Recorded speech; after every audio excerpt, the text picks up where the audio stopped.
Alors d'abord, merci et bravo, puisqu'il fait très très soleil.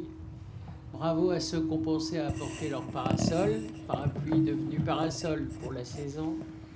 Et surtout, merci à nos orateurs qui, ce soir, ont décidé de vous faire partager toutes leurs connaissances, en particulier M. Destremo, sous la houlette de Valérie Fedorovski, que tout le monde connaît bien ici à Touques, et Ismaël Karimpour, un Touquet dit de base, pas tout à fait, mais qui patronne aussi ces conférences avec moi.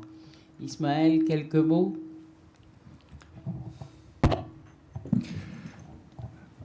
Merci Colette. Merci Vladimir. Et merci Son Excellence. Dans le cadre de nos conférences, il est de coutume de dire quelque chose toujours sur notre invité. Lorsqu'on parle de Didier Destremo, je reconnais que j'ai du mal, car Didier Destremo, l'homme militaire, carrière militaire de très haut niveau, saint-cyrien, des missions très importantes pour l'intérêt de notre pays. Didier Destremo également, homme politique, grand ambassadeur, dans quelle partie du monde surtout, sciences politiques. Lorsque M. Destremo est en mission à Koweït, à l'époque, Koweït couvrait ce qu'on appelle aujourd'hui le Moyen-Orient ou les pays du Golfe Persique dans l'état actuel sous sa forme aujourd'hui. Moyen-Orient, donc cette partie du monde qui nous est chère, et aujourd'hui certainement on aura la chance d'entendre Son Excellence à ce sujet. Didier Destremo, l'auteur, quelques livres, une dizaine, aussi bien intéressants qu'importants quand on parle de la Mésopotamie jusqu'à l'Irak. Quel joli titre, rien que le titre fait voyager, imaginez le reste. Ou le roman de la Syrie, ou lorsqu'on parle de l'épopée de Malte, ce pays qui est confronté à gérer la crise migratoire, un pays, je dirais, chrétien, qui gère aujourd'hui une crise dont la quasi-totalité des victimes sont musulmans.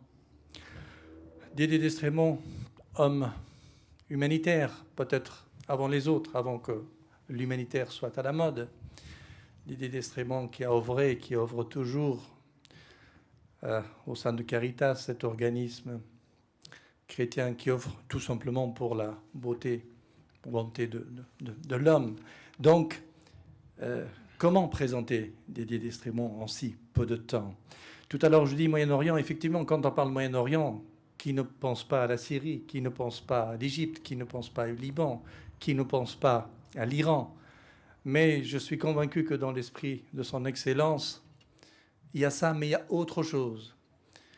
La civilisation de la Mésopotamie, la civilisation égyptienne, la civilisation peut-être phénicien-chaldonien, la civilisation perse, peut-être une des plus anciennes de notre temps, une plus ancienne, pardon, dont nous sommes quelque part issus. Or, tout ça, c'est Moyen-Orient. Et aujourd'hui, nous avons cette chance. Peut-être, quelqu'un disait très joliment que M. Didier Destremo, c'est plusieurs vies dans une vie. Nous avons la chance, grâce à Vladimir et sous le patronage de Madame le maire, d'avoir parmi nous un des meilleurs ambassadeurs de la France dans cette partie du monde. Et au nom des Touquets, je vous souhaite la bienvenue, monsieur l'ambassadeur. Nous sommes à vos écoutes. Merci. Madame le maire, cher Ismaël, nous avons de la chance aujourd'hui. Parce que, vous savez, Didier Destremo, c'est vraiment le spécialiste du jour. Il est je ne connais pas vraiment en France les analystes plus fins du Proche-Orient que Didier. Il parle arabe excellent, parce que c'est notre complicité liée avec le fait qu'on est tous les deux arabisants de longue date. Ça fait combien? 40 ans presque, c'est ça? On se connaît. Oui, voilà, ça c'est une longue histoire aussi qui était à l'époque liée avec les otages de Liban, si vous voulez connaître la vraie histoire. Je suis très touché d'être là. Je considère que c'est une chance parce que, vous comprenez, on est très concentré. Et Dieu sait, on va faire les conférences sur Trump, sur les élections aux États-Unis, sur le Kremlin. Je vais faire le premier, évidemment. Mais vous savez, ce qui se passe aujourd'hui au Proche-Orient, c'est une source d'une très grande tension. Je pense que nous manquons l'analyse fin. Didier, à toi, j'ai failli te poser tout de suite les questions, mais tu vas parler de la Libye, de la Syrie, du Liban, bien entendu, parce que c'est l'actualité. Alors, c'est à toi. J'ai failli dire que, monsieur l'ambassadeur, c'est tout le contraire dans l'analyse du Proche-Orient de BHL, vous savez, si vous connaissez. Parce que c'est tout le contraire de l'amateurisme, vous comprenez? Et ça, c'est très important pour le temps qui court. À toi, mon cher Didier. Je crois qu'il faut revenir à un niveau raisonnable, divisé par 3 ce qu'a dit mon voisin de droite et par 8 ce qu'a dit mon voisin de gauche. Je suis un homme comme les autres. J'ai plusieurs vies, mais comme vous tous, je pense. Ce qui reste de vrai, néanmoins, c'est que je suis très intéressé par le Moyen-Orient, où j'ai pas mal vécu. Et j'essaye, je m'applique à tenter de faire comprendre, avec mes connaissances et mon raisonnement, ce qui s'y passe, parce que il est clair qu'il y a des faussetés qui sont dites, en tout cas beaucoup de simplicité. Les journalistes essayent de simplifier, et en simplifiant, je pense qu'ils déforment un petit peu. En tout cas, je vais essayer de vous dire ce que je pense de la situation actuelle au Moyen-Orient, que tout le monde estime être une poudrière, une pétaudière, une jungle. Moi, j'ai plutôt tendance à dire que le Moyen-Orient est un marigot. Alors, je pense que la plupart d'entre vous savent ce que c'est qu'un marigot. Dans les marigots, d'habitude, il y a beaucoup de crocodiles.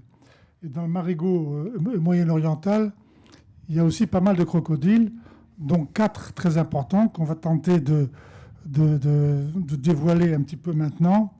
Les 4, bien sûr, sont l'Égypte, la Turquie, l'Iran, et puis l'Arabie, qui est un gros crocodile, tout en étant un petit crocodile, mais la taille des dents importe plus que la taille du corps. Donc, je vais commencer par dire... Ah, je vous dis quelque chose. Moi, je suis plutôt orienté sur une question de dialogue avec les gens avec qui je parle. Alors, peut-être que c'est peut-être pas très judicieux d'interrompre en plein milieu. Néanmoins, j'aimerais bien qu'on parle ensemble après, que ça soit positif et que les idées que vous avez et qui ne sont pas les miennes, notamment quand on s'opposera sur quelque chose, sortent et qu'on dialogue. Bien, donc on va commencer par un des plus gros crocodiles qui soit au Moyen-Orient, c'est l'Égypte. Je pense que beaucoup d'entre vous êtes allés en Égypte, mais il est difficile quand on y va au niveau touristique, il est difficile de sentir l'âme de l'Égypte et l'âme du peuple égyptien en tout cas. L'Égypte, comme vous savez tous, a un passé assez extraordinaire en partant des pharaons, ensuite les Fatimides, Cléopâtre et Antoine, bien évidemment. Elle a dominé une partie de la Syrie, une partie de l'Afrique du Nord. Et puis, plus récemment, la plupart d'entre vous s'en souviennent, il y a eu Nasser qui a porté l'Égypte, en tout cas la fierté égyptienne, au summum. Donc, l'Égypte est un grand du Moyen-Orient. Mais c'est en même temps un petit parce qu'il souffre d'une démographie galopante. Ils sont maintenant 100 millions d'habitants et on estime qu'en 2040, ils seront 150 millions. J'ai dit combien? J'ai dit 100 000. Non, 100 millions. 100 millions. Qui seront 150 millions en 2040. Bon, je ne sais pas très bien si ça sera ça parce qu'il y a d'autres aléas qui vont se présenter. Et l'Égypte est un grand tout en étant un faible et un petit. L'Égypte a quand même 1 million d'hommes sous les drapeaux, ce qui n'est pas rien. Et le pourcentage de dépenses militaires dans son PNB, c'est quand même de 3,5%, ce qui est énorme. Nous, on est en dessous de 1% en France. Bon, il y a un problème démographique, dont 62% des gens ont moins de 30 ans et sont en général pauvres, inemployés. Les femmes sont un peu mieux qu'il y a 20 ans, c'est vrai, mais encore extrêmement sous-employées, ce qui veut dire qu'une grande partie de la population est vaine, quoi, ne rend rien, ne sert pas à grand-chose, en tout cas, sur le plan général. Il y a une diversité religieuse qui est assez importante, parce qu'il y a les Coptes, comme vous savez, qui sont des chrétiens, plutôt orthodoxes que catholiques d'ailleurs, mais qui font à peu près 15% de la population. Donc, l'Égypte est tiraillée entre son passé prestigieux et son avenir un petit peu problématique, parce qu'ils ne savent pas très bien où ils vont, ils ne savent pas très bien s'ils arriveront à se nourrir. L'Égypte dépend considérablement de l'étranger, notamment des États-Unis, qui fournissent 3,5 milliards de dollars par an, cadeaux, pour éviter qu'il y ait trop de troubles, et par l'Arabie saoudite, qu'on ne sait pas très bien ce que l'Arabie saoudite donne directement, mais c'est à peu près du même ordre que les États-Unis. Donc, l'Égypte est un grand. Mais l'Égypte, à mon avis, on verra ça après, est incapable de jouer un grand rôle maintenant. Même si elle aurait bien envie de revenir à son lustre antérieur, elle en est incapable. Le second grand pays, grand crocodile plutôt, pardon, je parle de crocodile là, je ne parle pas de pays, qui vient directement dans cette liste-là, c'est la Turquie. Alors, la Turquie, on en entend beaucoup parler maintenant. Vous avez bien sûr tous entendu parler de ce qui est passé pour Sainte-Sophie, mais il ne faut pas s'arrêter à ça. La Turquie est un grand pays qui a 80-85 millions d'habitants, qui a aussi un passé prestigieux avec cet empire ottoman qui ne le lâche pas. L'idée de la grandeur passée jusqu'en 1920 est toujours présente, même chez le Turc de base, le paysan du fin fond de l'Est turc à la frontière iranienne, c'est que son pays a été dominant, les Balkans bien évidemment, mais tout le Moyen-Orient, qu'il a bien sûr colonisé l'Algérie, la Tunisie, s'arrêtant à la frontière du Maroc, et l'Égypte inclus d'ailleurs. L'Empire ottoman, dans l'Empire ottoman, l'Égypte figurait. La Turquie est à cheval entre l'Orient et l'Occident. Vous savez que toute la partie nord du Bosphore est en Occident, est en Europe, et qu'une grande partie des Turcs se sentent européens, quand même. Alors qu'une autre, plus grande partie encore, ceux qui sont en Anatolie, dans le continent, vers l'Iran et l'Irak, se sentent plutôt orientaux. La Turquie a un rôle très important dans le contrôle du Bosphore. Quels que soient les accords internationaux qui sont passés, la Turquie contrôle le Bosphore, comme l'Égypte contrôle le canal de Suez.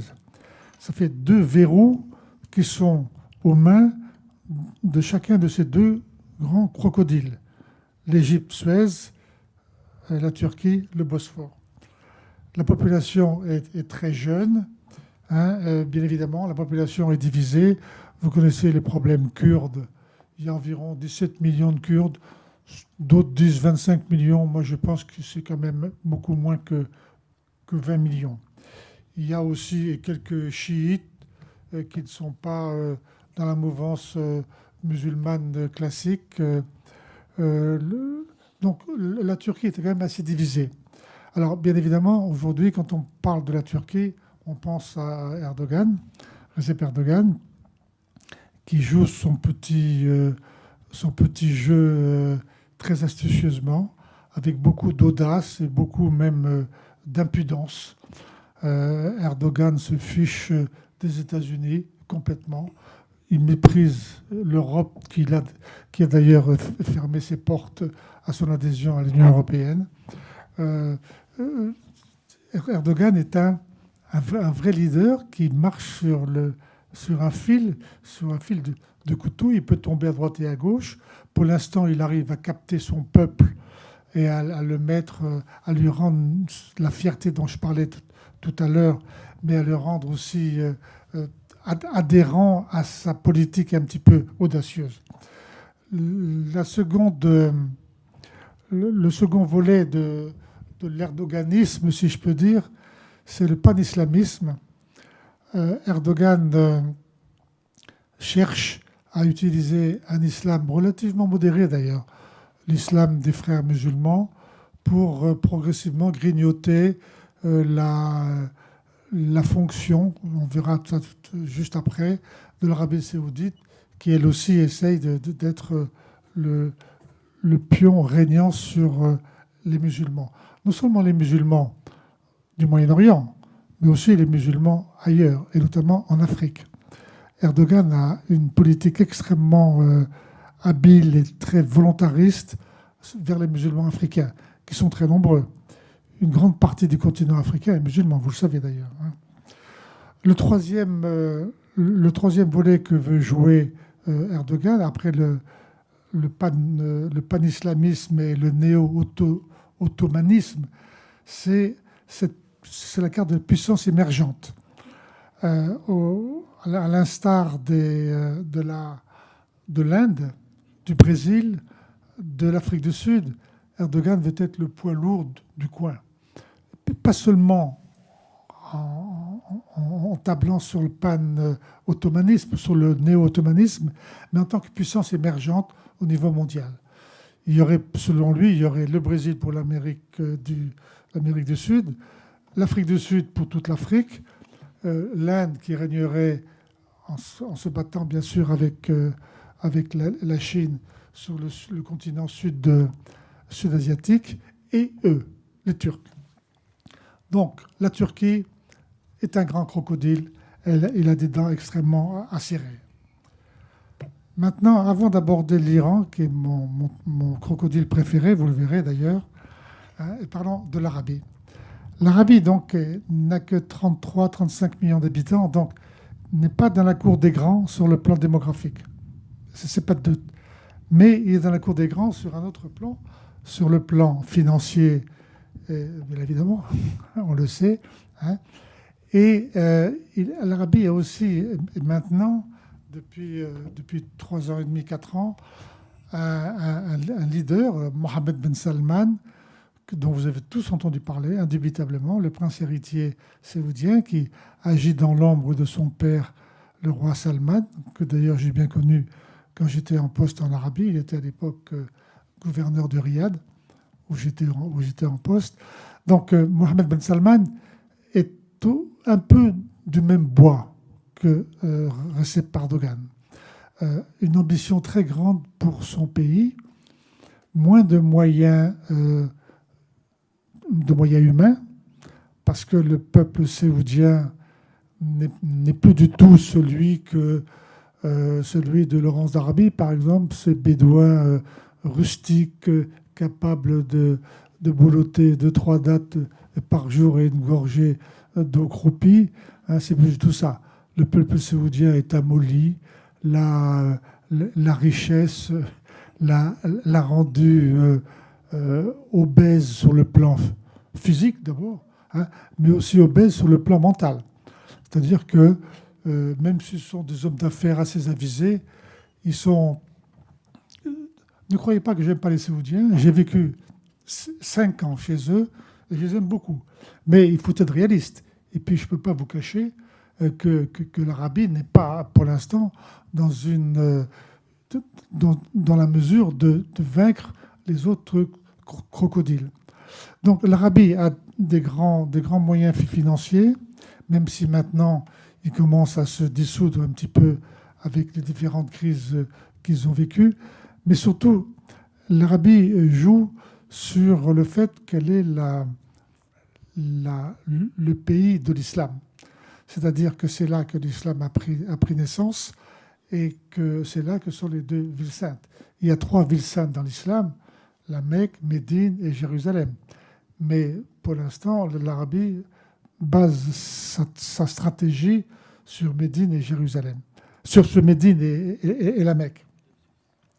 Donc, l'Arabie a une politique aussi expansionniste en se fondant sur l'islam, en finançant des quantités de mosquées et d'imams et d'écoles coraniques un peu partout. J'étais il y a 1 an au Cameroun et il y a 2 ans au Bénin et au Togo. Et j'étais stupéfait, absolument stupéfait par le nombre de mosquées qui sont partout, disséminées partout.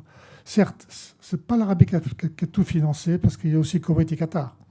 Mais l'Arabie a financé le gros. Donc l'Arabie essaye de jouer sur cette carte musulmane pour conquérir le monde. Ceci étant, je ne parierai pas, moi, sur l'Arabie. On le verra dans quelques minutes. L'Arabie, c'est quand même un château bâti sur du sable. Ce n'est pas un pays qui pourra jouer un très grand rôle lorsque les États-Unis auront décidé de changer leur fusil d'épaule concernant le pays sur lequel ils s'appuient au Moyen-Orient. Et le pays sur lequel ils s'appuient au Moyen-Orient, c'est mon préféré, donc c'est l'Iran. Alors, l'Iran, on va peut-être parler plus tard du Yémen et de la Libye et tout ça, mais pour l'instant, et terminons sur les 4 grands crocodiles, on pourra peut-être évoquer aussi les petits crocodiles, parce qu'Israël est quand même un petit crocodile dans la mare au diable. Hein. Donc, parlons de l'Iran. Alors, l'Iran n'a que 85 millions d'habitants, une population qui croît, mais la plupart de ces... Je ne crois pas qu'il y ait un Iranien qui ne sache ni lire ni écrire. C'est l'inverse en Égypte.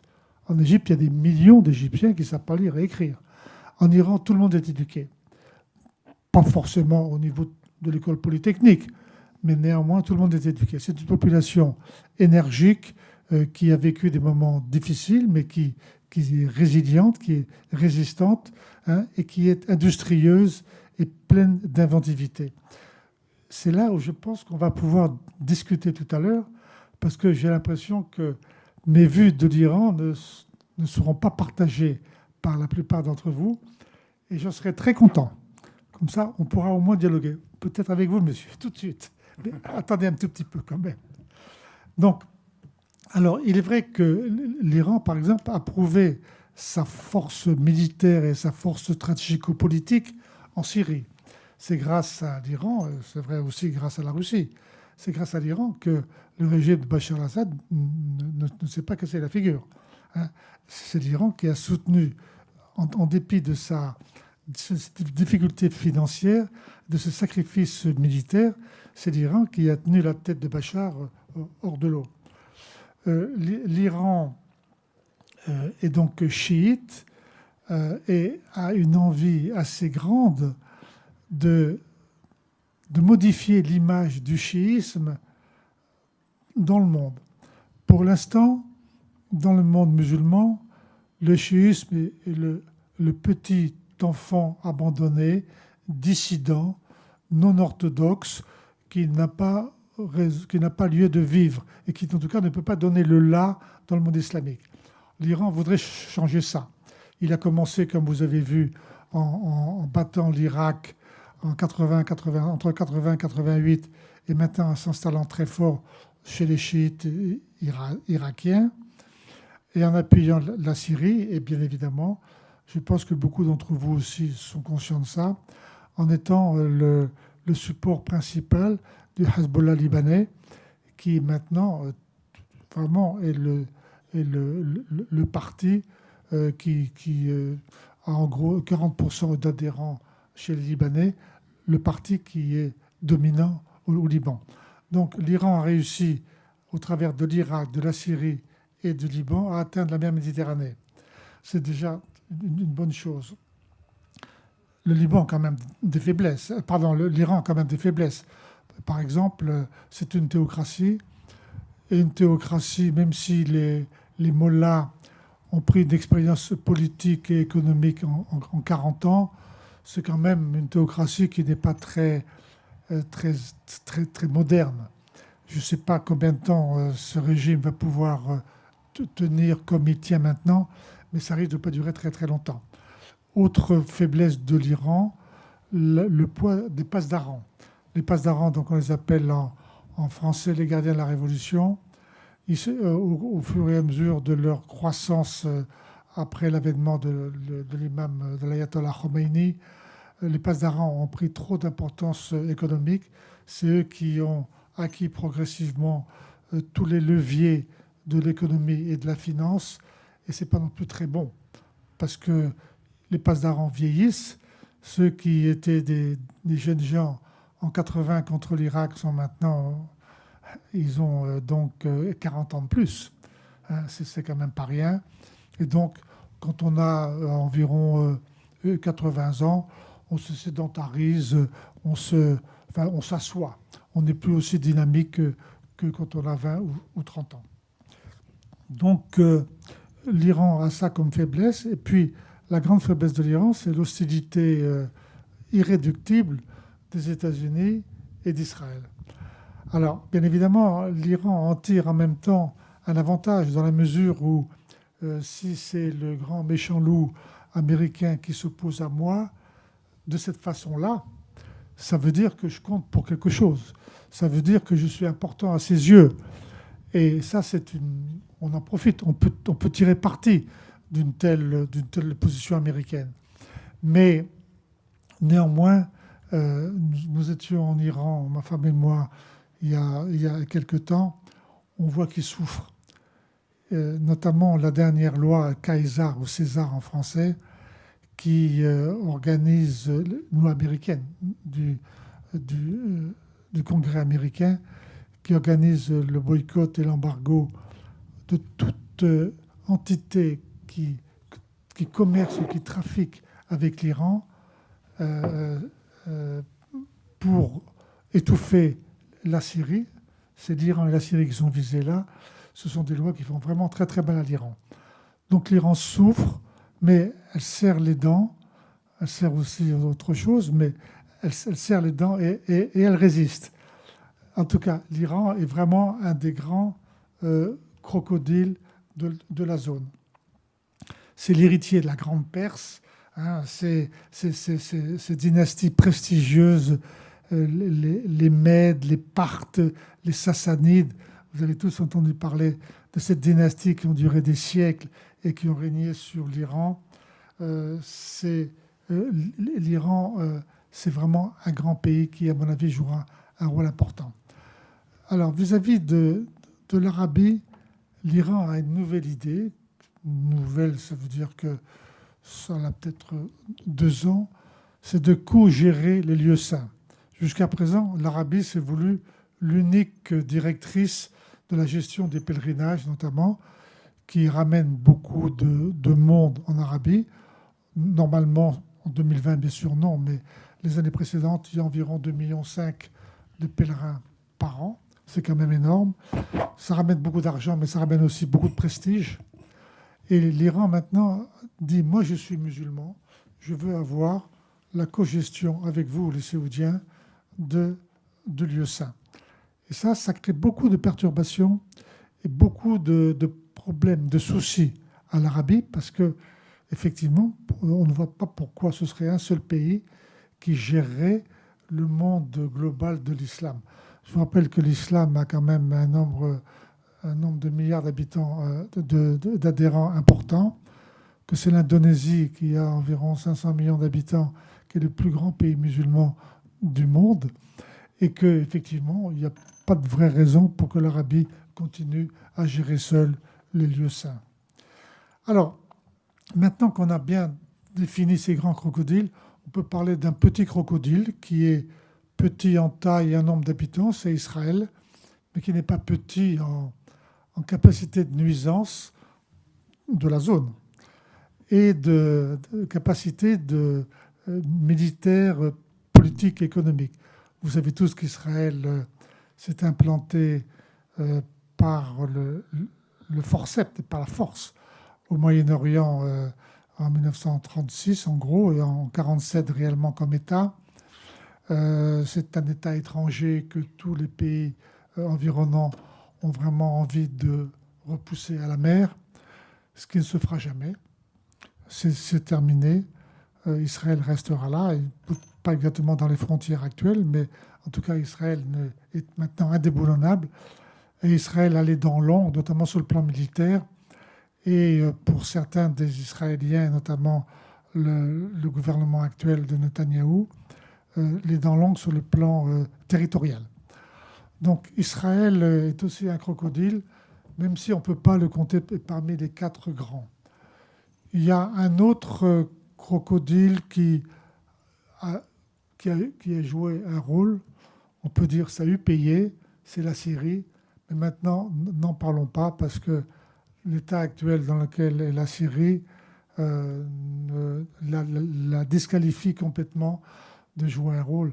Elle a peut-être des dents encore, mais les dents sont vraiment limées. Elle est plus capable de mordre. Donc, pour simplifier, pour donner beaucoup de temps, si Madame la maire me permet de ralentir si un me peu. permet, Madame le maire. Ah bon. Bon. On peut discuter, mais je ne sais pas. Ça se discute aussi, hein, on verra. Mais on est dans la démocratie. Et maintenant, il faut quand même, après vous avoir donné des grands pavés là, essayer de voir ce qui pourrait se passer. D'abord, Turquie et Iran sont dans une phase de copain-copain. On a besoin les uns des autres. L'Iran donne du pétrole à la Turquie. La Turquie n'a aucune envie de se battre ouvertement contre l'Iran. Ceux qui sont férus d'histoire savent quand même que entre l'Empire ottoman et l'Empire perse, pendant, 8 siècles, les choses se sont très mal passées. Ils se sont bouffés le nez en permanence, les Perses et les Turcs ottomans. Donc, pour l'instant, en tout cas, c'est calme. Sauf peut-être en Syrie, où la Turquie appuie les dissidents, les opposants, en tout cas les contre Bachar el-Assad, alors que l'Iran, on l'a évoqué rapidement tout à l'heure, l'Iran, au contraire, est un soutien indéfectible, extrêmement efficace de Bachar el-Assad. Donc entre Turquie et Iran, c'est comme on dit en anglais, le stalemate, c'est-à-dire c'est le calme plat, mais ça peut ne pas durer. Ils s'entendent aussi sur quelque chose que peut-être vous ignorez, c'est la question kurde. Il y a donc, comme vous savez, peut-être 15 millions de Kurdes en Turquie. Il y a 4,5 millions de Kurdes en Iran.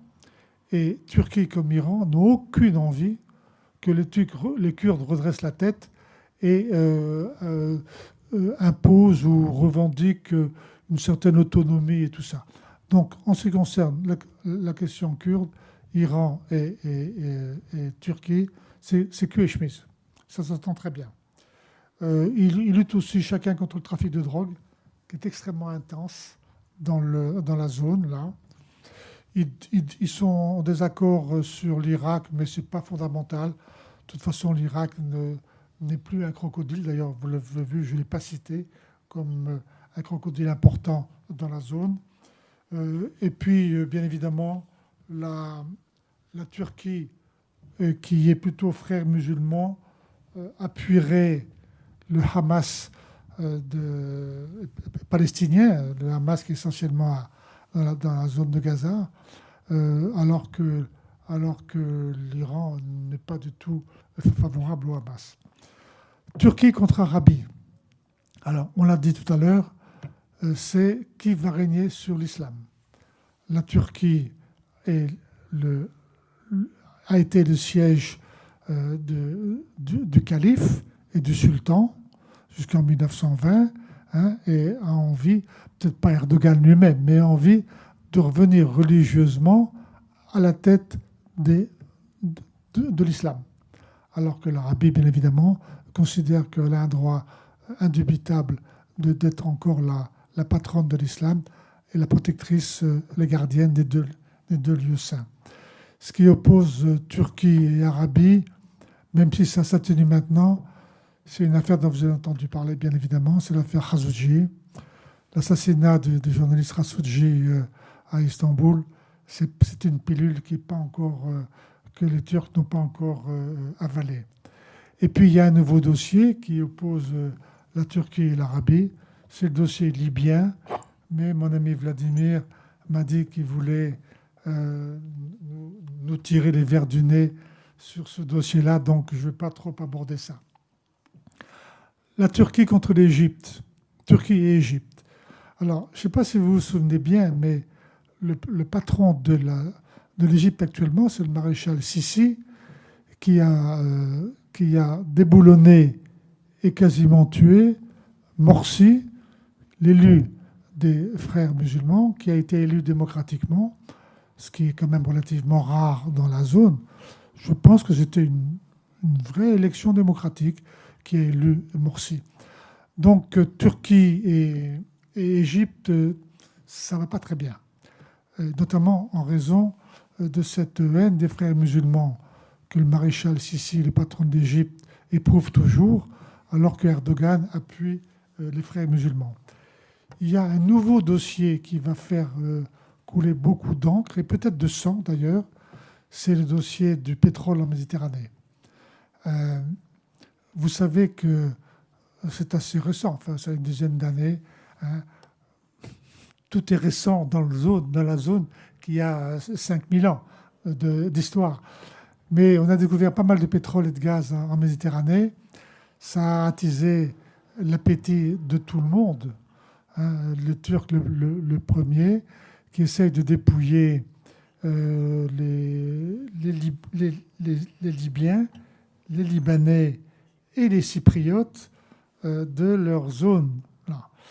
En tout cas, l'Égypte veut sa zone, alors que la Turquie est en train de mordre. La Turquie est beaucoup plus forte maritimement parlant. Je parle de la marine militaire que l'Égypte, et donc l'Égypte, pour l'instant, est bien obligée de s'écraser et de dire que la zone que les autorités internationales ont limitée entre Palestine, Israël, Liban, Syrie, Chypre, Turquie, Libye, j'en ai oublié peut-être, c'est très compliqué. Hein. Les petites zones, là, c'est pas au centimètre près, mais c'est quand même au kilomètre près. Et puis, il y a un nouveau dossier qui est relativement nouveau, c'est l'affrontement en Libye, dont on parlera peut-être tout à l'heure. L'affrontement entre Iran et Arabie, tout le monde le connaît, c'est le chiisme contre le sunnisme, c'est le contrôle du Golfe, qu'on appelle le Golfe Persique, et qui pour moi est le Golfe arabo-persique, c'est-à-dire le détroit d'Ormuz, hein, qui est capital. Pour résumer, les 4 grands crocodiles tiennent les verrous, ils ont tous un verrou. Donc la Turquie, on l'a vu, c'est le Bosphore. L'Égypte, on l'a vu, c'est le canal de Suez. L'Arabie, c'est le détroit de Bab el-Mandeb, qui bien évidemment est un petit peu contrôlé par Djibouti et par le Yémen, mais le Yémen maintenant est en capilotade, donc c'est l'Arabie. Donc c'est la sortie de la mer Rouge, c'est vital. C'est vital pour tout le monde. Quant à l'Iran, lui, c'est Bab el-Mandeb, c'est Hormuz, c'est-à-dire le contrôle du Golfe. Donc les 4 grands crocodiles ont dans les mains 4 verrous qui sont très importants au niveau mondial. Pas seulement pour le pétrole, pour le trafic. Imaginez que quelqu'un coule un bateau dans le canal de Suez, c'est la catastrophe mondiale sur le plan du commerce. Hein. Je ne peux pas vous citer de chiffres parce que je ne les ai pas là, je ne les connais pas par cœur, mais c'est la catastrophe. En ce qui concerne le pétrole, c'est la même chose pour Hormuz. Donc, vous voyez que la zone, c'est peut-être une pétaudière, c'est peut-être une poudrière, mais en tout cas, c'est un sacré marigot. Je vous rappelle, pour ceux qui n'ont pas de connaissances, moi je n'en ai pas non plus très grande, que les crocodiles, ça vit très longtemps, hein, et que les 4 crocodiles-là, ils n'ont aucune envie de passer la main et de se mettre sous le joug d'un autre crocodile. Le rôle, j'en arrête là, le rôle des petits crocodiles est important aussi parce que s'ils s'alignent avec un des grands, ils renforcent ce grand-là. Et donc, vous voyez, Israël actuellement est de mieux en mieux avec l'Arabie, ce qui, de mon temps, était absolument inimaginable. Bien évidemment, parce que Israël et l'Arabie se bouffent le nez avec l'Iran. Donc, l'ennemi de mon ennemi est mon ami. Donc maintenant, Arabie et Israël sont en bons termes, on peut dire aussi. Hein. De même que la Turquie avec Israël, il y a eu des incidents graves lorsque les Turcs ont envoyé, il y a 4 ans, je crois, un bateau à Gaza et que les Israéliens, sans coup férir, ont mitraillé, ils ont tué 19 Turcs quand même. C'est pas rien. Hein, donc ça fait un peu désordre. Les Turcs ont quand même pas mal objecté, mais tout ça s'est oublié parce que les raisons géostratégiques peuvent laisser penser que 19 morts, bon, on peut passer. En tout cas, moi, je vois une solution, mais un petit peu en l'emporte-pièce, et c'est là très probablement que je vais me faire accrocher, j'espère pas beaucoup d'entre vous. Je crois que les États-Unis, qui ont un rôle quand même important dans la zone, même si avec Trump, on est dans une phase non-interventionnisme.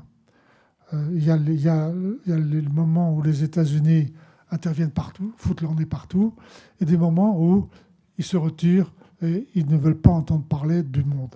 Pour l'instant, c'est un peu ça.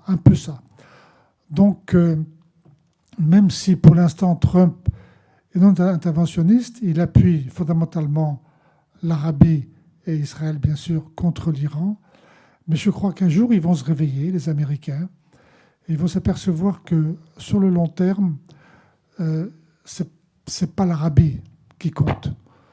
Que le soutien saoudien, au moment où même les Américains n'ont plus beaucoup besoin de pétrole, parce qu'ils regorgent de ce pétrole de schiste qui est chez eux et qui ne coûte pas très très cher à exploiter. Donc le côté pétrolier énergétique diminue. Le côté politique, est-ce que les Saoudiens sont vraiment la carte à jouer dans l'avenir à côté de 85 millions d'Iraniens, une économie, même si elle est touchée par l'embargo qui dure depuis une dizaine d'années et par la réaction anti-nucléaire des Américains et d'ailleurs du monde libre, je crois que les Américains vont changer leur fusil d'épaule et s'appuyer sur l'Iran. Et ça, je ne sais pas comment ça va se passer, mais ça serait un retournement spectaculaire. Et nous, les Européens, et nous, Français, on sera bien évidemment à la remorque des Américains, comme malheureusement trop souvent, hein, et on sera obligé d'accepter ce retournement. Et tout ce que on avait... Mais tu sais, tu ne sais pas bien dire, parce que je parle souvent avec les Israéliens, ils sont hantés par ça, et ils disent que c'est le temps de changer aussi le fusil d'épaule, parce qu'il y a, vous savez bien qu'il y a beaucoup de Russes qui sont venus là-bas en Israël. C'est une vraie réflexion qui est en train de mener là-bas. Vladimir a complètement raison. Il est bien évident que si un jour les Américains changent leur fusil d'épaule, les Israéliens seront dans le coup avant qu'ils le fassent. Ça sera un retournement spectaculaire. Le danger iranien s'évaporera. On se demandera pourquoi, un an auparavant, on parlait encore du danger colossal que représentait l'Iran. Tout le monde sera ami, et le monde du Moyen-Orient aura changé. Je vous rappelle une chose. Je crois que c'est Obama mais il me semble que c'est un tout petit peu avant quand même, que les Américains et les Saoudiens ont discuté pour donner l'arme nucléaire à l'Arabie saoudite. Et heureusement, les Américains ont dit non, on ne peut pas d'abord rompre notre accord sur la non-prolifération nucléaire, et on ne peut pas doter un régime aussi instable. Enfin, instable. Le régime saoudien, il est stable parce que c'est une succession, mais il risque d'être instable dans l'avenir immédiat. On ne peut pas donner l'arme nucléaire à un régime instable. Ceci étant, les Saoudiens sont quand même en train de préparer l'énergie nucléaire. L'énergie nucléaire. Donc, moi, je ne suis pas scientifique sur ce plan-là, mais l'énergie nucléaire, ce n'est pas très très loin de l'arme nucléaire. En tout cas, donc, l'Arabie aura sous peu des centrales nucléaires pour fournir de l'énergie. Voilà, j'en arrête là. J'avais plein d'autres choses à vous dire aussi, mais je ne veux pas tenir le crachoir seul. J'aimerais bien que déclencher peut-être la ire, peut-être simplement une certaine éclaircissement ou d'un approfondissement de votre part. Bravo. Bravo. Déjà plein de questions. À tour de rôle, hein, c'est ça. Attendez. On va vous donner le micro.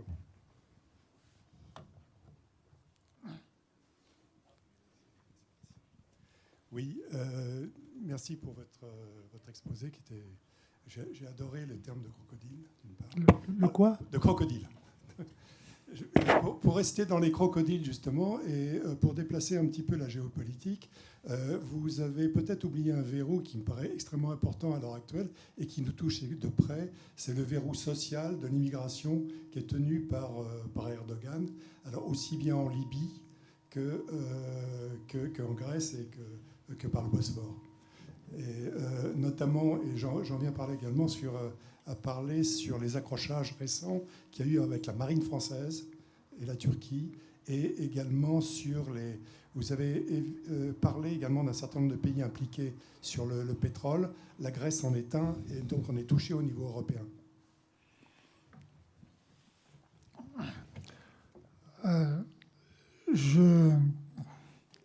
Moi, je me méfie beaucoup des scoops médiatiques. Bien évidemment, on a fait les gorges chaudes parce qu'un destroyer ou je ne sais plus quel type de bateau français a été illuminé par un radar d'un bateau turc et brutalement c'est paru. Je vous rappelle que si Mme Parly a laissé diffuser ça, c'était qu'on avait envie de dire les Turcs sont des salauds. Hein, ou presque, quoi. Ils nous ennuient en Libye, ils sont en train de grignoter toutes les zones pétrolières en Méditerranée. On n'en était pas encore à Sainte-Sophie, mais c'était peut-être prévisible. En tout cas, ils sont contre nous en Syrie, ils appuient quelqu'un d'autre en Libye, le gouvernement de Tripoli. Donc on avait intérêt à montrer aux Français que peut-être un jour ou l'autre, il y aurait un accrochage plus sérieux. Ou peut-être simplement une expulsion d'ambassadeurs. C'est déjà spectaculaire, ça. Même si ça ne mange pas de pain, si je peux dire, bon, l'ambassadeur part, et puis il revient quelques semaines et mois après. Donc moi, je ne trouve pas que cet accrochage franco-turc, accrochage maritime franco-turc, soit vraiment très significatif. Non, en revanche, ce qu'il est, c'est l'impudence et je ne sais pas comment on peut dire, hein, en langage châtié. Je trouve que Erdogan est extrêmement gonflé. Ça, c'est pas châtié de dire ça, mais essayez de traduire ça en bon français, en français classique. Hein.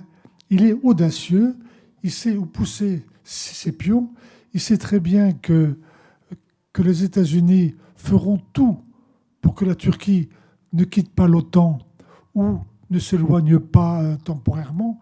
Le verrou sud de l'OTAN, je ne vous ai pas cité les chiffres de l'armée turque, mais ils sont colossales. Je crois que c'est 500 000 hommes sous les drapeaux. C'est énorme. Hein. Donc, c'est Erdogan qui joue toujours très bien. Je trouve, c'est un peu comme Poutine. Hein. Il frôle la ligne rouge, et puis de temps en temps il dépasse, et puis il revient. Là, il se fiche complètement de la France et de l'Union européenne. Ça compte pas, sauf si on va chercher des poux dans la tête des Turcs qui sont en Allemagne ou en Alsace. Là, ça devient casus belli.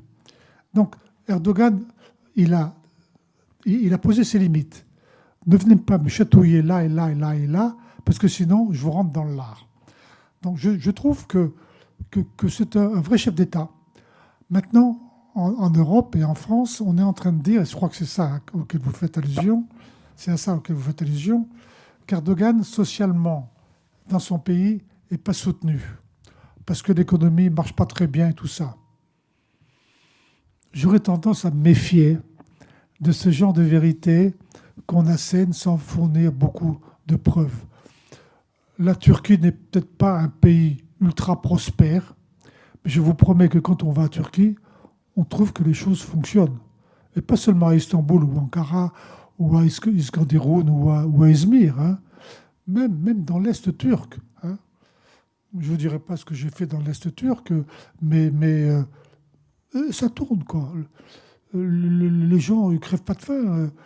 La police est extrêmement dure, notamment pour les Kurdes, mais ça tient. Moi, je ne vois pas, pour l'instant, une faiblesse qui pousse Erdogan à franchir toujours, en fait, à fuir en avant, quoi. Je ne comprends pas ça, je ne vois pas ça. Donc, je me méfierais de tout ce qui se dit dans les journaux ou les organes de presse européens en ce qui concerne la Turquie. On a tendance à noircir la Turquie parce que la Turquie nous ennuie. Vraiment, elle nous ennuie. Je ne sais pas si j'ai répondu à votre question. Une autre question. Il y a une autre question. Une autre question, ma tour de rôle. Oui, moi, je voulais savoir qu'est-ce qui vous fait penser que l'attitude des États-Unis vis-à-vis de l'Iran va évoluer. Sur quoi ça repose votre affirmation là? Parce que pour le moment, on ne voit rien. C'est exactement, vous avez tout à fait raison. Alors, moi, je sens ça parce que au cours de ma carrière diplomatique, j'ai vécu 5 ans aux États-Unis et j'ai trouvé les Américains terriblement ci ou terriblement ça, mais aussi terriblement pragmatiques. Un jour, je vous l'ai dit d'ailleurs, ils vont se réveiller. Ils vont s'apercevoir que la carte qu'ils ont jouée depuis des années, même vis-à-vis d'Israël peut-être, c'est pas ça qui donne la domination au Moyen-Orient. Alors, ont-ils besoin de dominer au Moyen-Orient? Je pense que c'est ça, la question que vous posez. Qui n'est pas une question d'ailleurs, qui est une affirmation. Ils ont donc moins besoin sur le plan énergétique, c'est sûr. Mais vous savez, quand on a du pétrole dans son pays, d'ailleurs les Américains le faisaient jusque dans les années 60, hein, on préfère le conserver sous terre pour le cas où. Donc, ne pas dépenser, ne pas dispenser tout ce qu'on a et en emporter un peu. Donc, les importations énergétiques du Moyen-Orient et même du Venezuela, un jour ou l'autre, ne s'arrêteront pas. Et maintenant, on l'a dit au début en parlant de Marigot et de Poudrière, les États-Unis qui se veulent la puissance dominante dans le monde ne peuvent pas ignorer le Moyen-Orient, ne peuvent pas se retirer du Moyen-Orient, même s'ils disent l'Asie est plus importante, même s'ils disent on va maintenant tourner notre regard vers la Chine, le Japon, la Corée, peut-être l'Inde, ils ne peuvent pas oublier le Moyen-Orient. Une grande crise au Moyen-Orient, ça, tout à l'heure on l'a dit avec les verrous, le canal de Suez, etc., ça risque de créer un sacré problème dans le monde. Croyez-vous que les États-Unis peuvent s'abstraire de ça, même s'ils ont l'os à ronger asiatique ou sud-américain. Moi, je ne crois pas. À cela, j'ajouterai, pardon, monsieur l'ambassadeur, c'est fini. À ça, j'ajouterai 3 raisons, 3 facts. Vous savez, on est en Europe, malheureusement, très mal renseigné sur cette partie du monde. Aujourd'hui, les États-Unis d'Amérique, qui ne pensent qu'à leur intérêt avant tout, se rendent compte réellement qu'ils disposent sur son sol une communauté iranienne, ce qu'on appelle la diaspora iranienne, dont ses avoirs financiers ont dépassé 500 milliards de dollars. Or, à la fin de la journée, ils sont iraniens avant d'être américains. Premier point. Deuxièmement, les Américains se sont rendus compte que 40 ans d'embargo, c'est l'embargo le plus long dans l'histoire du monde. Cuba s'est arrêté. Sur l'Iran, n'a pas détruit ce pays. Certes, monsieur l'ambassadeur a dit, c'est difficile. J'y vais souvent dans cette partie du monde. Je confirme que c'est très difficile. Mais ce pays, jusqu'à preuve du contraire, il est debout. Ce pays fonctionne. Les gens ne meurent pas de faim. Or, les Américains se rendent compte qu'effectivement, ils ont essayé. Tout, ça ne marche pas. Il y a une 3e raison, à mon avis, qui est très importante, mais ça n'engage que moi, si vous m'autorisez, monsieur l'ambassadeur, c'est qu'en Europe, on ne parle pas de rapprochement de la Russie, de la Chine et de l'Iran. Or, les Américains, qui ont toujours régné, vous savez, si vous regardez l'histoire contemporaine, sur les 10 guerres américaines, ils ont toutes perdu. Personne n'est capable de dire quelle est la guerre que les Américains ont gagnée. Toutes sortes, guerre directe, guerre indirecte, guerre économique, en tout. Tout à l'heure, vous avez parlé de Cuba, ben, je peux parler aussi bien de l'Afghanistan que de l'Irak, encore une fois que...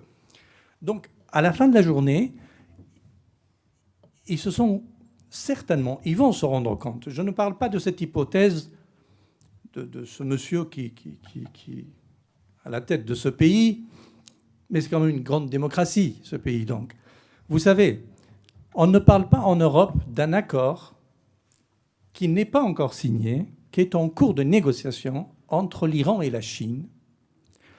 Tout le monde parle de la route de la soie, de la rénovation ou de ce projet pharaonique qui relierait Yanqing pratiquement au port de Bandar Abbas en Iran, qui réduirait de 450 à 700 km le chemin par la mer dont M. l'ambassadeur tout à l'heure a parlé avec toutes les tensions.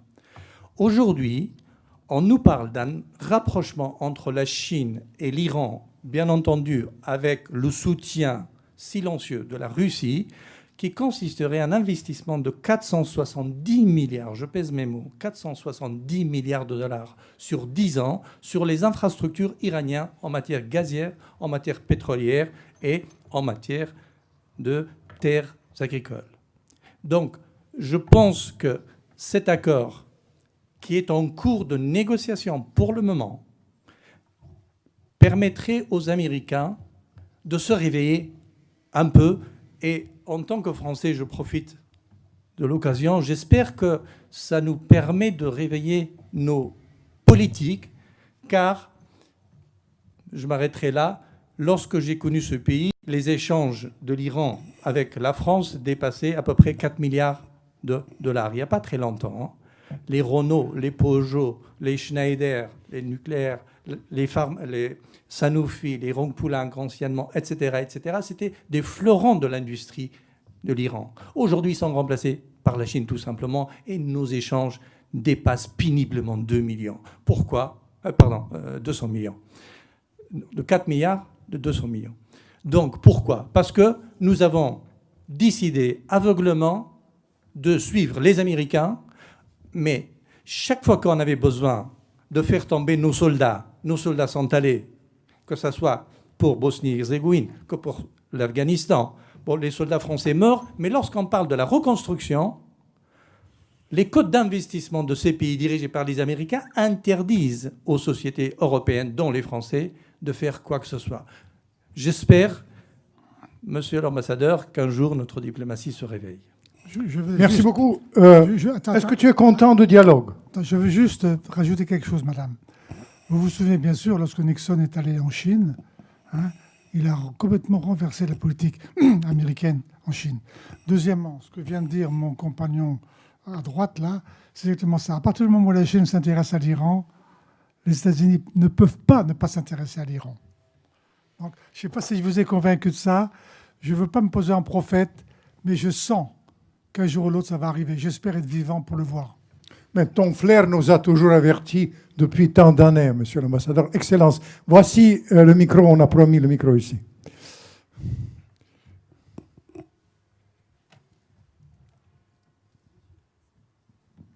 Bonsoir. Est-ce que je peux, sans vouloir déranger tout le monde, avoir 1 minute 30 ? On peut ? 1 minute 30 pour poser ma question. Je peux ? Merci. En fait, d'abord, une remarque sur tout ce que vous avez dit est juste, et je vous en remercie.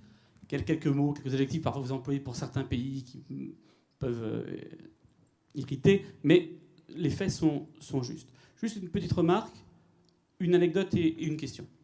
La remarque, c'est effectivement, quand vous parlez de Erdogan avec l'Afrique, sa politique vis-à-vis des pays africains, pays d'Afrique noire, pays subsahariens, en fait, il remplace ce que Kadhafi faisait, en fait.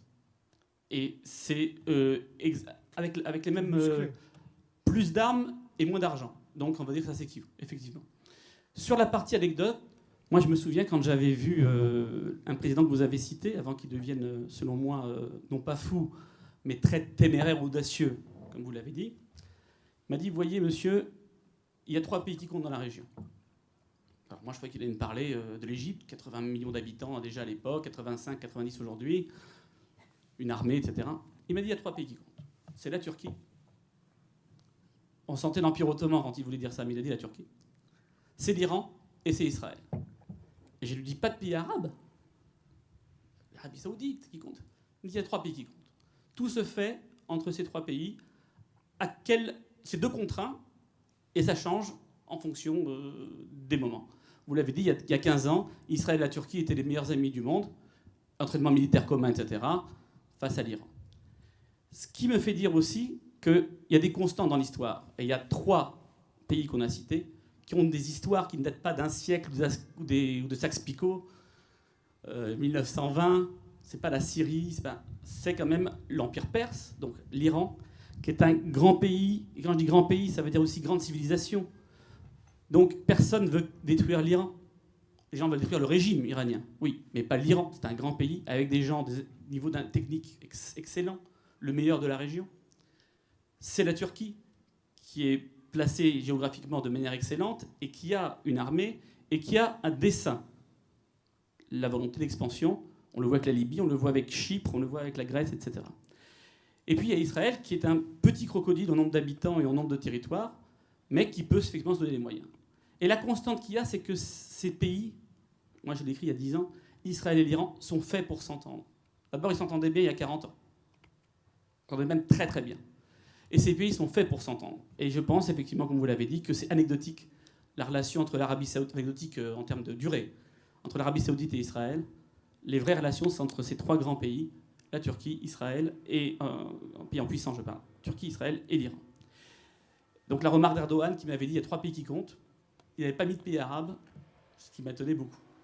Et enfin, la question, vous l'avez un petit peu évoquée, c'est pourquoi, alors qu'il y a les Ouïghours là, qui sont en train de se faire massacrer en Chine, on n'en parle pas, on en parle très peu, vous êtes d'accord ? On ne se mobilise pas.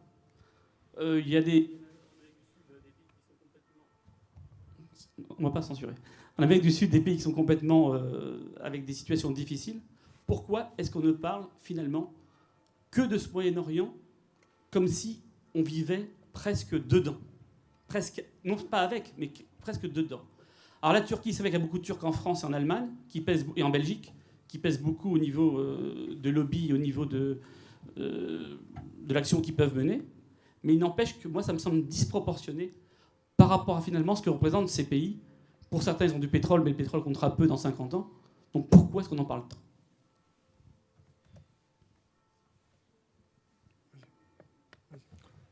Moi, je ne trouve pas, bien sûr, qu'on parle trop du Moyen-Orient.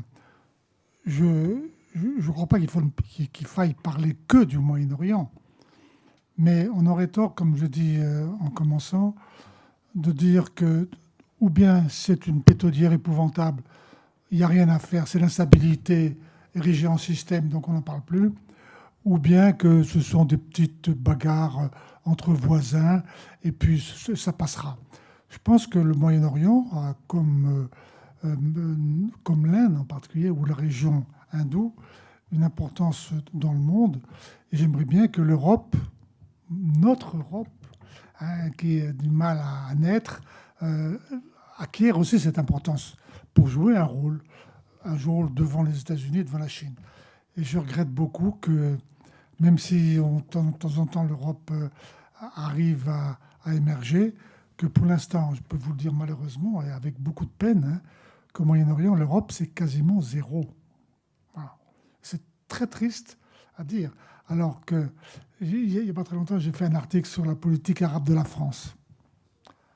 La politique arabe de la France de Général de Gaulle, où est-elle? Même si on peut discuter, ce n'était pas que arabe. Mais enfin, en tout cas, les Allemands ont une trouille épouvantable du moindre haussement de sourcil d'Israël. Donc pas de politique arabe de l'Allemagne, qui est le grand pays européen. Quant à la France, maintenant, je ne sais pas ce qui se passe. Il n'y a plus d'inventivité, il n'y a plus d'énergie, il n'y a plus de... C'est vrai que Le Drian était en Irak il y a quelques jours, mais est-ce que c'est ça la politique arabe de la France? Enfin, je ne veux pas vous déverser mon pessimisme sur l'Union européenne là-dessus, mais la France, qui était un peu la leader du monde arabe, pour le monde arabe de l'Union européenne, ne l'est plus.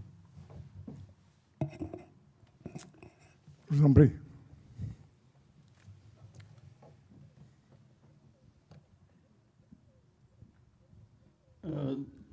Dans votre prospective assez lointaine, là où les Américains s'entendraient avec l'Iran, qui effectivement est très probable, parce que l'intérêt de l'un et de l'autre, c'est de faire copain-copain, je voudrais vous poser une question sur un peuple qu'on ignore totalement ici en Europe et en France. Ce sont les Ouïghours, qui sont effectivement les Ouïghours, qui sont des musulmans. Je voudrais savoir quelle est la relation qu'ont ces gens-là avec l'Iran. Parce qu'en imaginant que l'Iran et les Ouïghours fassent un bloc, il n'y a rien de pire pour le régime de la Chine. Et donc, ce serait intéressant pour les Américains d'avoir ce bloc pour embêter la Chine. Alors, quelle est actuellement la relation, s'il y en a une, entre les Ouïghours et l'Iran? Je ne peux pas vous répondre. Je sais que les Turcs, en revanche, sont très intéressés par les Ouïghours, qui sont d'origine turque. Je pense que si on le fait d'ailleurs, si on prend l'ADN des Ouïghours, on retrouve les Mongols, qui ont envahi la Turquie, qui sont mélangés avec tout le monde là. Maintenant, l'Iran et les Ouïghours, alors là, monsieur, peut-être qu'il y a... De toute façon, vous savez, comme l'a dit mon voisin, je ne crois pas que l'Iran ait envie ou la possibilité ou l'idée d'aller chercher des poux dans la tête des Chinois maintenant. Si vraiment, aujourd'hui, l'Iran veut se redresser et tenir tête au monde hostile autour de lui, c'est en Chine qu'il trouvera un allié. Donc, allez dire, oui, vous les Chinois, vous n'êtes pas très très gentils avec vos musulmans. En plus, les Ouïghours, si mes souvenirs sont exacts, sont plutôt sunnites. Ils ne sont pas chiites. Et donc, l'Iran n'a pas beaucoup de raisons de partir à l'assaut de la Chine sur la question des Ouïghours. Vous savez, dans l'histoire de l'humanité, on a laissé tomber, on a même sacrifié des quantités de peuples. Là, il doit y avoir 30 millions de Ouïghours, c'est ça, non? Que c'est que 30 millions sur 1 milliard 300 millions de Chinois? 30 millions pour nous, c'est beaucoup. Enfin, en tout cas, je ne peux rien vous dire en ce qui concerne des relations réelles entre Iran et Ouïghours. Turc, Ouïghours, oui, mais pas Iran. Je suis désolé. Tu sais, pour conclure, je dirais, est-ce que tu peux nous donner ton évolution par rapport aux crises qui sont quand même au Proche-Orient, Parle-nous de la Libye, parle-nous de la Syrie, si tu peux, et peut-être même des Palestiniens qui sont oubliés encore une fois dans notre discours, si je comprends bien. Oui, il est vrai qu'on n'a pas parlé de ces petits poissons qui sont aussi dans le marigot. Les Palestiniens. Alors, les Palestiniens, je me rappelle à Deauville, il y a 3 ans ou 4 ans, j'ai osé, ça ne m'a pas échappé, mais enfin j'aurais pu me maîtriser mieux, parler du virus israélien. Il est sûr que l'introduction... Virus, tu as repris le mot. Non, je laisse tomber ce nom-là parce que je veux pas me battre avec une partie des gens ici. Mais il est indubitable que l'introduction d'une entité israélienne et étrangère, même si on peut se rapporter au passé, au Moyen-Orient, a semé une sacrée pagaille. Alors, les Palestiniens, à mon avis, sont les... Tout à l'heure, on parlait des Ouïghours, mais sont les sacrifiés de l'histoire. Et donc, ils n'auront jamais un État. En revanche, moi qui appartiens au groupe d'amitié France-Palestine, je préside d'ailleurs aussi Amitié France-Syrie, je prône et je crois que ça commence à venir pour que les Palestiniens laissent tomber l'idée d'un État indépendant. Ça serait beaucoup plus confortable pour eux d'intégrer, par la force bien sûr, l'État israélien et de devenir une entité très importante au sein de cet État qui ne pourrait pas les traiter en citoyens de seconde zone parce que s'ils le font, ils seront harpagués par le monde entier en disant qu'ils sont en train de recréer l'apartheid. Donc ce serait beaucoup plus logique que les Palestiniens actuellement acceptent de renoncer à cet État palestinien auquel moi-même j'ai cru. Tu es dans la logique de quelqu'un que j'ai assez connu, Kadhafi, qui m'a dit que nous allons les vaincre par le ventre. C'est ça ce que tu suggères, c'est ça? Oui, il est sûr que ce que je dis aujourd'hui, en août 2020, je ne l'aurais pas dit dans les années 90, parce que j'aspirais à être, excusez-moi de mon ambition extraordinaire, le premier ambassadeur de France en Palestine. Vous voyez, comme je me trompais, comme j'étais à courte vue. Hein. En tout cas, pour moi, c'est fini. La Palestine indépendante, c'est râpé. On n'en parle plus. Mais il faudrait que les Palestiniens, que le dirigeant palestinien, et puis aussi une partie du peuple palestinien, surtout d'ailleurs à Gaza, acceptent ça. En ce qui concerne la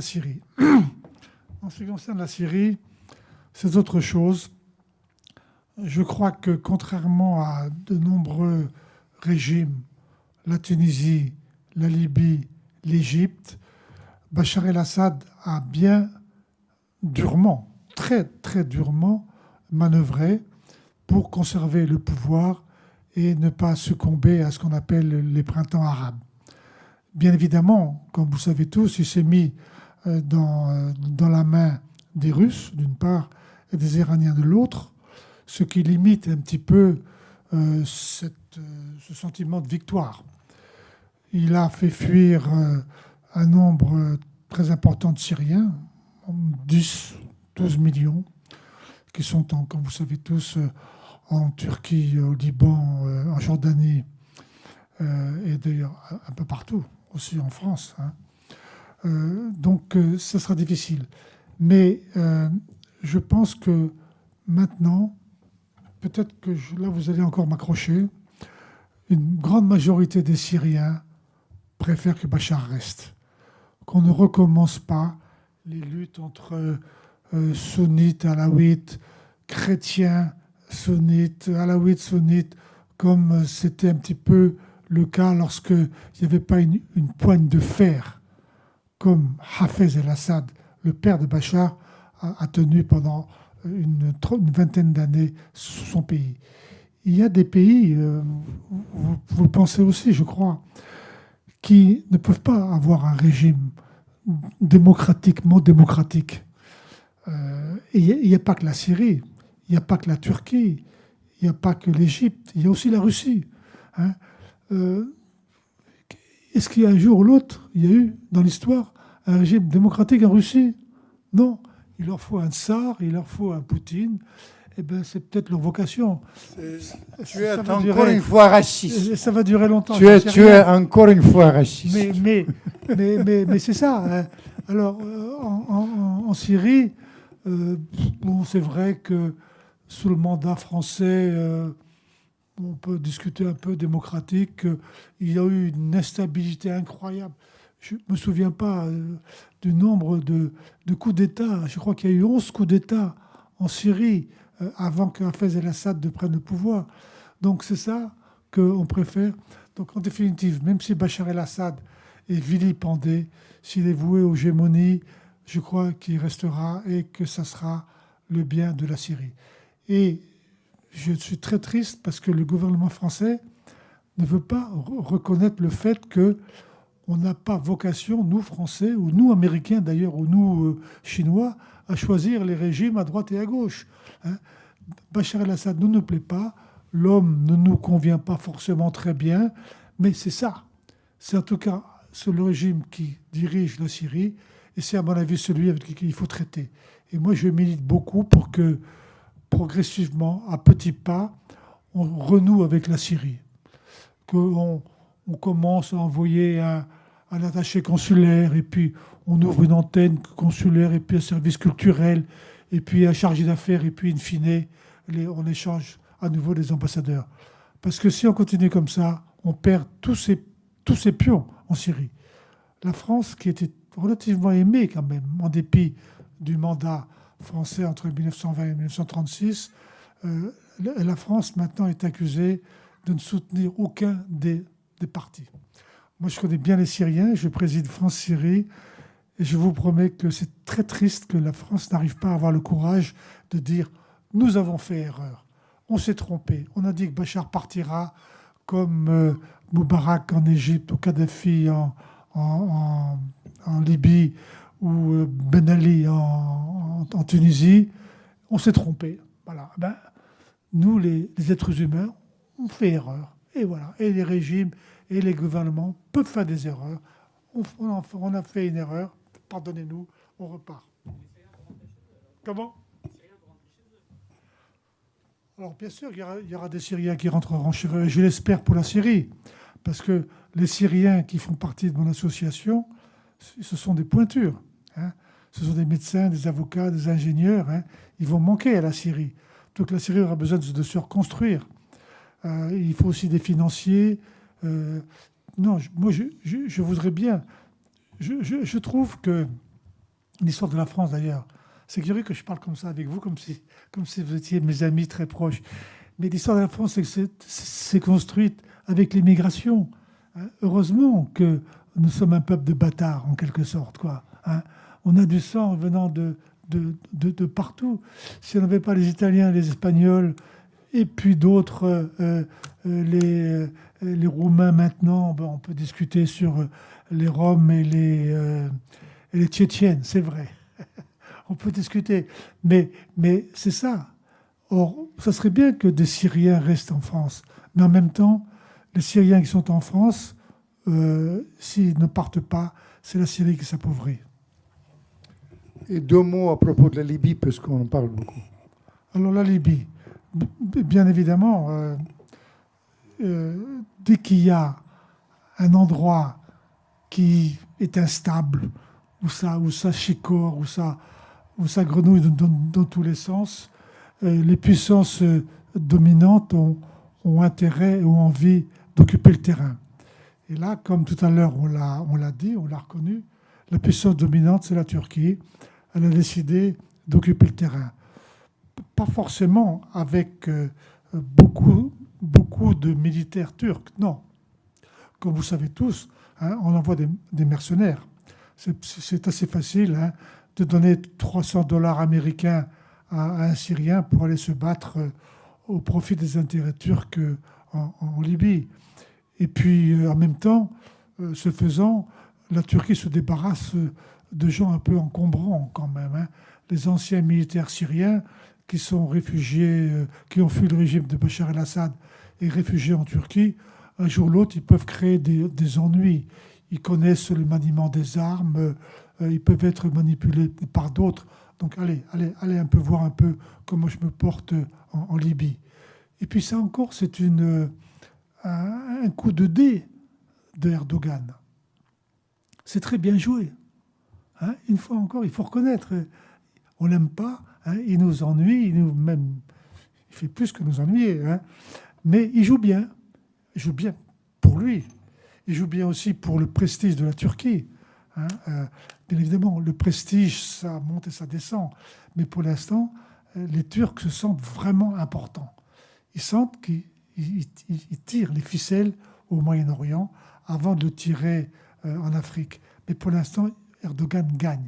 Et s'il y avait une nouvelle élection, je vous promets qu'à Ankara et qu'à Istanbul, c'est le parti de la justice et du développement, le parti d'Erdogan, qui gagnera. On a encore une question ici. Oui, bonjour, monsieur l'ambassadeur. J'ai une remarque à vous faire. Je me permets de vous la faire et je compte sur monsieur Fedorovski pour vous la rappeler à chaque fois. Vous avez traité, en traitant Israël de virus, vous avez été plus royaliste que le roi d'Arabie, Mohammed Ben Salman, qui a dit qu'il est normal que les Juifs viennent revivre dans la terre de leurs ancêtres. Alors je compte sur Fedorovski pour lui rappeler à chaque fois. Non. Il est clair que je me rappelle, puisque ça s'est passé dans le coin, que j'ai dit ça, que j'ai regretté après, mais que la présence d'Israël dans la zone a pas forcément déclenché l'instabilité, mais contribué considérablement à l'instabilité. Voilà.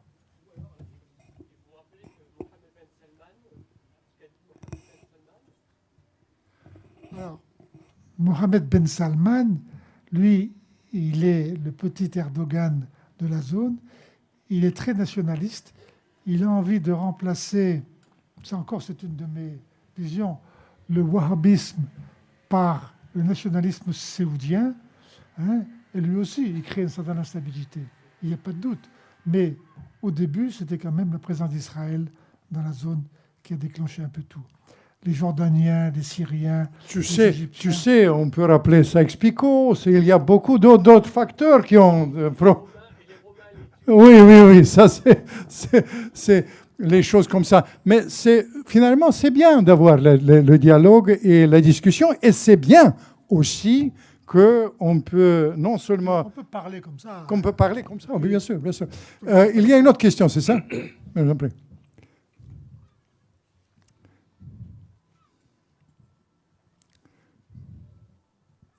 Bonjour, monsieur l'ambassadeur. Je vous remercie pour votre exposé. Mais... Monsieur, vous êtes un concurrent de monsieur l'ambassadeur, parce que vous êtes un grand connaisseur du Proche-Orient, je sais. Je constate que vous ignorez beaucoup de choses et vous parlez d'autres choses. Quand vous parlez qu'Israël est les sources de déstabilité de la région, quand il y a une guerre entre l'Iran et l'Irak, les Israéliens ne sont pas dans les coups. Quand il y a l'Irak avec le Yémen, les Israéliens ne sont pas dans les coups. Quand il y a des guerres au Liban, les Israéliens ne sont pas dans les coups. Il ne faut pas mettre Israël partout. Et vous oubliez une chose, l'Iran qui vous aimez tant, c'est un pays terroriste. Elle envoie des terroristes partout, en Argentine, en Liban, en Yémen. Toutes les opérations terroristes sont guidées par l'Iran, par les biais de Hezbollah, par les biais de Hamas, tout ça c'est avec l'argent. Les jours que l'Iran aura suffisamment de missiles pour s'installer en Liban, je vous assure que les Européens ne dormiront pas tranquilles. La Grèce, l'Italie et ensuite la France. Ils ont des missiles de 3 à 4 000 km de portée. Je ne parlais pas des menaces de liquider Israël d'Ahmadinejad, que vous connaissez peut-être, encore un fou. Khamenei, encore un fou. Pourquoi mettre Israël au centre de tous les problèmes? C'est un pays qui vit tranquillement, qui ne demande rien d'autre. Et ça, vous l'ignorez. Et vous voulez l'ignorer. Merci. Monsieur, moi j'ai dit qu'Israël, historiquement, je voudrais vous répondre. C'est historique, c'est chronologique. C'est l'irruption d'Israël en 1936-1947, on peut discuter, qui a peut-être provoqué ou rajouté de l'huile sur le feu. Attendez. Vous avez parlé, maintenant c'est à moi. Il y a moins de 3300 ans avant Jésus-Christ. Mais il est sûr que Saddam Hussein a été un provocateur de première et qu'il a fichu toute la zone dans une situation extrêmement compliquée. Mais bien évidemment, moi je n'ai jamais dit le contraire. Je trouve... Non, peut-être, mais enfin, initialement, la zone était déjà instable. Les Anglais ont eu beaucoup de mal à contrôler et les Arabes et les Juifs quand ils étaient sous mandat britannique, quand la Palestine était sous mandat britannique. C'était la création d'Israël qui a commencé. Voilà ce que je veux dire. C'est tout. Maintenant, que la zone soit statutairement, génétiquement instable ou turbulente, tout le monde le reconnaît. Israël au centre ou pas au centre de turbulences actuelles? Oui, peut-être qu'effectivement Israël a intérêt à calmer les jeux. Mais ce n'est pas en étendant les colonies dans Cisjordanie qu'elle le fait. Bon, en tout cas, faut pas... encore une remarque, s'il vous plaît, ici. Parce que comme ça. Mais vous savez, l'esprit de nos conférences, c'est l'esprit de tolérance totale et de dialogue. Je vous en prie, il y a un micro ici. Ah, madame, pardon. Oui, je voulais dire, bon, il y a un pays qui est actuellement en grande difficulté, qui n'est pas un crocodile, mais c'est le Liban. Je voulais savoir, mais qui a un rôle important dans ce Moyen-Orient. Je voulais savoir comment vous voyez l'avenir de ce pays. Une fois encore, madame, vous posez une question intéressante et importante. Premièrement, j'ai écrit un livre sur le Liban qui s'appelle L'histoire fabuleuse du Liban, je crois. Premièrement, et de façon beaucoup plus globale, je suis fondamentalement optimiste. Quand, je ne sais pas, vous vous rappelez, quand vous considérez l'Allemagne en 1945, est-ce que vous croyez que beaucoup de pays, que beaucoup d'entre nous auraient pu imaginer en 1945-1946 l'Allemagne d'aujourd'hui? Donc, la France aussi était dans un état déplorable en 1945. Ne parlons pas de la France en 1789. Les pays connaissent des hauts et des bas, et indubitablement, le Liban est dans un bas très bas.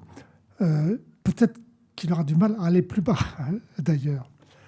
Alors, de quoi le Liban souffre-t-il? Le Liban souffre d'un excès de laisser aller.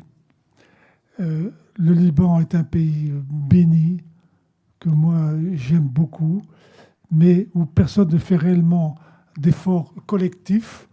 Tout le monde pense à soi, à sa famille, à son clan, à son parti, à sa religion, ne pense pas collectivement. Si je disais que le Liban, donc, puisque c'est la conséquence de ce que je viens de dire, est un pays quand même assez corrompu, où les choses ne vont pas très bien, où il faut payer un bakshish pour quasiment obtenir n'importe quoi, c'est très compliqué. Si vous êtes allé au Liban récemment, comme nous d'ailleurs, nous c'est ma femme et moi et ma famille, vous constaterez quelque chose de redoutable, c'est-à-dire la perversion du littoral. Tout le littoral a été bousillé par des constructions illégales, alors que le littoral méditerranéen est aussi merveilleux que le littoral atlantique. Ici, c'est beau, pour peu qu'on le protège et on veut le conserver beau. Bon, ça c'est la corruption, c'est le laisser aller, c'est tout ça. Alors sur le plan de la gestion étatique, le Liban a un régime que vous connaissez tous, qui est un régime ridicule, qui était peut-être utile au début, en 1943, au début du Liban indépendant, c'est-à-dire un régime confessionnel. Le président est maronite, le Premier ministre sunnite, etc. Ça ne tient pas la route, ça. C'est fini, ça. Hein, il faudrait que ce soit les compétences qui gèrent ça, et pas la religion. En plus, il y a des grands partis qui se bouffent le nez en permanence, des questions de personnes. Donc, le Liban a atteint un creux, un bas. Mais vous savez, madame, quand vous vous noyez dans la piscine, heureusement que vous atteindrez le fond, parce que c'est un coup de pied et vous remontez. Avant d'atteindre le fond, vous ne pouvez pas donner ce coup de pied, parce que ce n'est pas dur. Donc moi, je crois que comme beaucoup de pays, le Liban va revenir.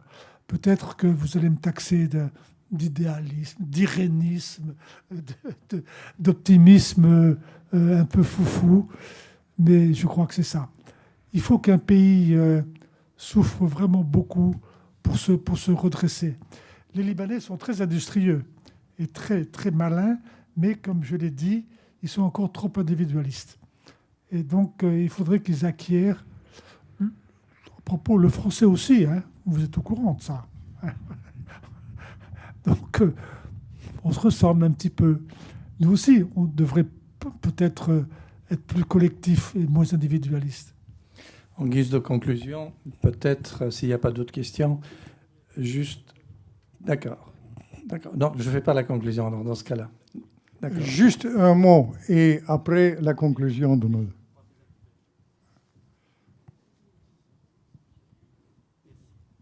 Donc, là où je viens, on ne prend pas la parole deux fois, mais là, c'était quand même nécessaire. D'abord, on vous donne acte que vous avez dit que c'était une erreur d'avoir prononcé ce mot-là dans le feu de l'action il y a 3 ans. On vous donne acte, vous l'avez dit précisément. Deuxièmement, ce n'est pas la présence juive qui existait depuis longtemps, ni d'Israël, puisqu'il était construit avant d'autres États, finalement, ou indépendant d'autres États. Tel Aviv date de 1910, par exemple. Et si j'étais dire en boutade, peut-être qu'Israël était finalement la grande cause de stabilité. Pourquoi ? Puisque tous les régimes autour ne sont pas démocratiques et ne sont pas très aimés par leur peuple. La seule chose qui les tenait, c'était la haine du voisin israélien. Donc peut-être qu'au contraire, cette haine ayant fédéré chacun des pays autour, a peut-être été un gage de stabilité, sinon d'autres pays auraient explosé depuis bien longtemps. Quant au Liban, c'est bien que madame m'ait posé la question avant, qui lui date de 1920, le vrai Liban reconstitué, avant l'indépendance de 1943, mais avec le protectorat français, donc de 1920. C'est peut-être ça, c'est peut-être ce pays qui a peut-être posé problème, en fait, et qui, en faisant que les chrétiens, qui étaient minoritaires, mais qui dominaient des musulmans de différentes obédiences, chiites, sunnites, etc., et bien peut-être créer, lui, le problème, et peut-être qu'aujourd'hui, il paye, puisque toute la région s'est réfugiée chez lui, les Syriens, mais avant les Libanais, les Palestiniens, etc. Et peut-être qu'au lieu de voir c'est Israël qui a été peut-être finalement le gage de stabilité, à contrario, hein, bien sûr, et peut-être que voir c'est le Liban, qui aujourd'hui est le principal verrou à la paix avec certains pays arabes et Israël, et peut-être que c'est ce pays qui va se redresser, je le souhaite, et chaque Français doit tenir à ça, et bien avec de nouvelles équipes, une nouvelle mentalité, amènera peut-être à déverrouiller la paix, et peut-être qu'ils accepteront la main tendue qu'Israël leur fait pour leur venir en aide suite à l'accident, j'espère que c'était un accident seulement, qui a martyrisé ce pays et meurtri ce pays il y a quelques jours. Lorsque nous avons choisi ce thème Moyen-Orient, nous pouvions penser qu'effectivement, la vivacité des propos des uns et des autres faisait partie intégrante de ce genre de conférence.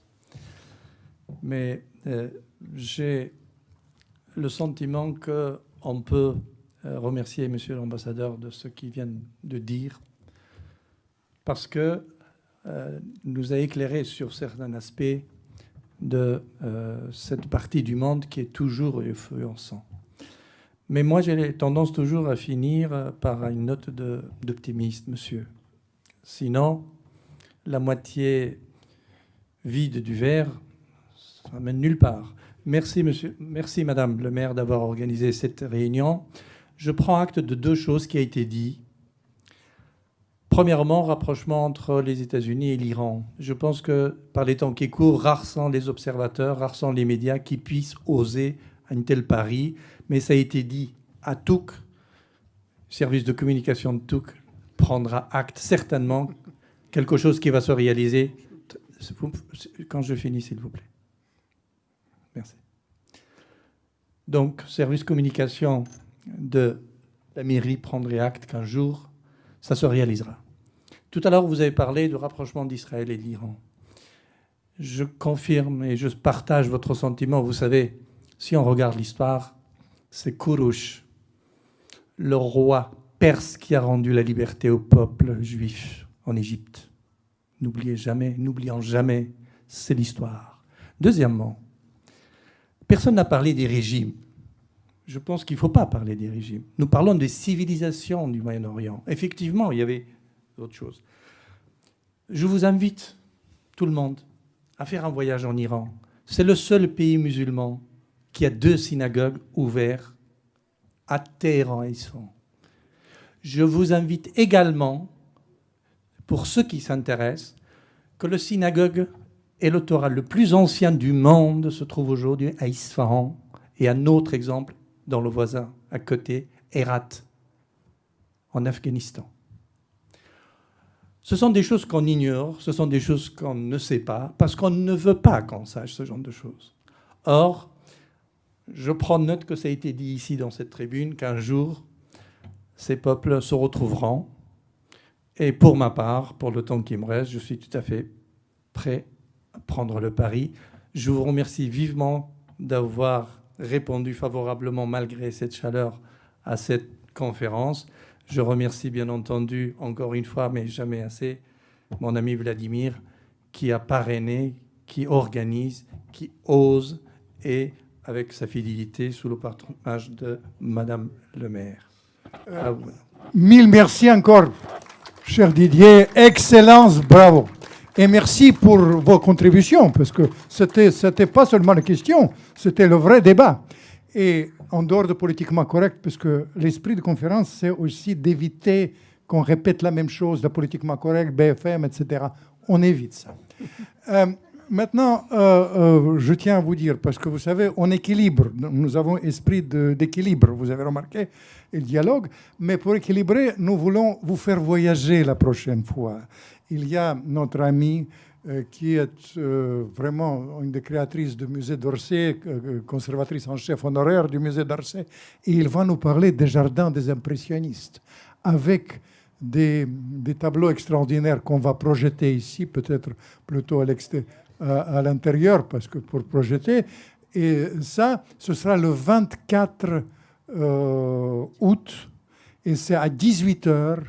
Il fera une journée déjà comme ça, mais ce sera à l'intérieur. Et puis moi-même, je vais vous parler des successions au Kremlin. Ce sera, comment vous dire, à mi-chemin entre... Vous connaissez les séries américaines, vous savez, c'est quelque chose qui dépasse l'imaginaire, ou bien dans le style de Druon. Les successions au Kremlin de Gorbatchev à Poutine.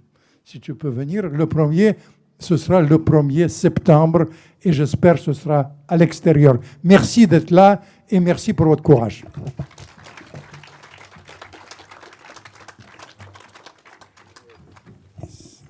S'il y a quelqu'un qui s'intéresse au livre que l'ambassadeur a écrit, ils sont à l'intérieur, notamment le livre qui s'appelle Le roman de la Syrie, extraordinaire.